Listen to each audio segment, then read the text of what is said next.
Нашите зрители познават Хера, която бе победител в надпреварата Моето куче номер 1. Познаваме още и от специализираните киноложки изложби за Дого Аржентино. Тя вече е и майка. Кажи ни малко повече за нейното първо раждане и ни представи бебетата й. Това е първо раждане на Хера. Родиха се 3 мъжки и 4 женски кученца, които вече доста пораснаха, както се вижда. Кога се родиха? На 15 ноември. Кажи ни на колко дни са и как протече тяхното отглеждане от малки до сега. Вече са на 75 дена. Доскоро бяха с майка си. Сукаха се от нея мляко, а вече са само на суха храна. Вече са достатъчно големи сами да се хранят. Обещахме да дадем съвети на нашите зрители, които са нови стопани или тепърва ще се взимат четириного в своя дом. Кажи ни какви са първите неща, които трябва да знаем, какво трябва да си подготвим за малкото, което ще влезне в дома ни и кои са командите, които то трябва да знае. Първото, което трябва бъдещите стопани да си осигурят място за живот на малкото кученце, където ще се оглеждат.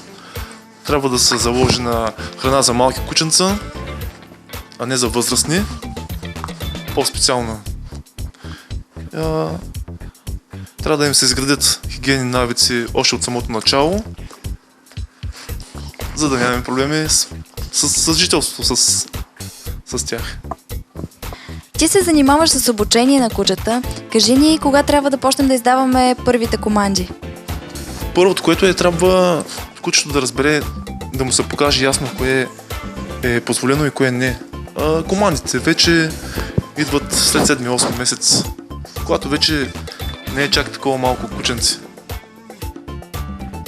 Какво трябва да знае то?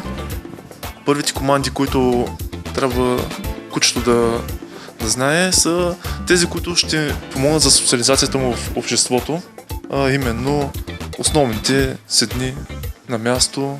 На какъв метод на обучение си заложил?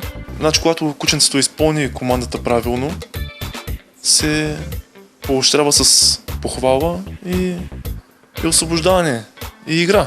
Не съм заложил на храната, защото не е удобно постоянно, когато искаме кучето да ни изпълни някаква команда, да ходим с храна в джобовете. Трябва ли кучето да се наказва, ако не изпълни команда или направи бела? Трябва да бъдат наказвани винаги, когато са направили белата. Хубаво е на момента, за да разбере защо е самото наказание. Не след време, когато и то няма да знае за какво се наказва. Кои са начините, по които може да бъде наказано едно пале? Всеки стопанин си определя начина на наказание. За финал на нашата среща ще направим и кратка демонстрация с Хера.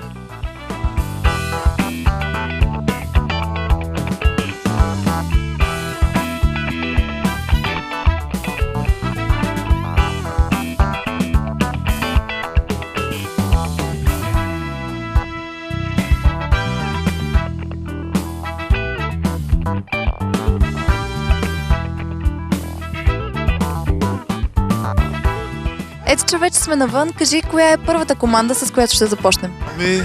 Ще ви покажа първа команда тук. Нека да я видим.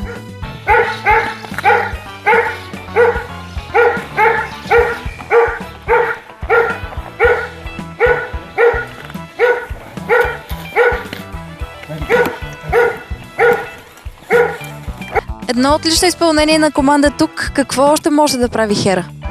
Сега ще ви покажем да остане на място. Команда стой.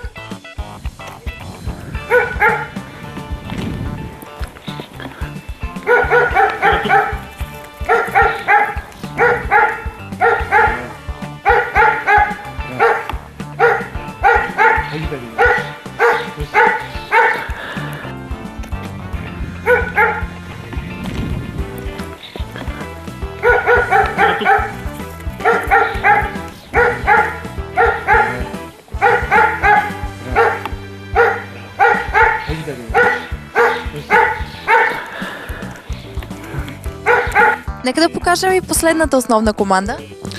Последната команда, която ще покажем, последната от основните команди, които вашите кучета трябва да знаете, е команда ред. Кучето се движи до нас. Защо ни е нужна тази команда? За да сме по-спокойни, когато се разхождаме кучето, нали, че няма да отиде при други кучета или хора. Това ли е най-трудната за изпълнение команда от основните? Ами да, това е една от най-трудните команди по принцип за изпълнение. Нека покажем тогава на зрителите ни какво всъщност представлява тя.